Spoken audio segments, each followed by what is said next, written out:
May na-receive tayong question na related sa PMS or change oil at ano daw ba yung dapat talagang sundin, yung kilometer o yung months ng oil sa loob ng ating engine.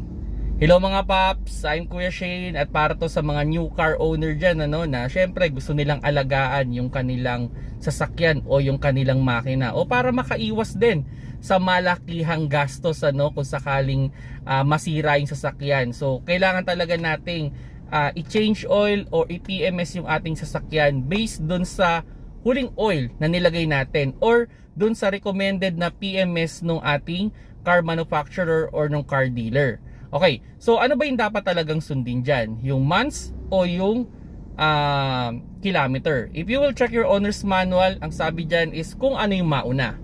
Okay? So kung mauna yung kilometer, kung nakapag-accumulate ka ng for example ng 5,000 kilometers, kahit bata pa o hindi pa ganun kaedad yung oil, dapat mo na siyang i-change oil. Kasi syempre, yung oil na yon ilang beses na nag-circulate sa loob ng ating engine, exposed na siya sa heat, no?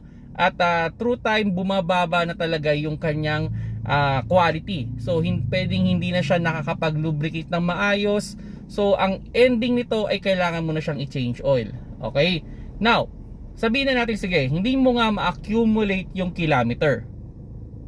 Pero yung oil natin kasi, pag nilagay na yan sa loob ng ating engine, meron na rin yung lifespan o meron na rin yung expiration.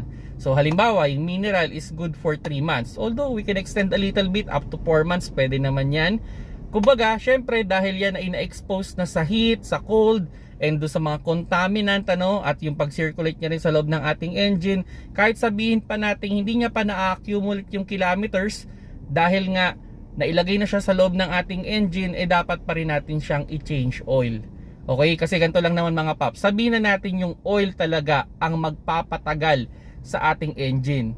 Pero pag hindi natin siya pinapalitan, pwedeng siya rin ang makasira sa ating makina. Kaya mas okay na palitan natin yan based dun sa huling oil or dun sa suggestion ng inyong manufacturer kung kailan pini-change oil or pini-PMS ang inyong sasakyan.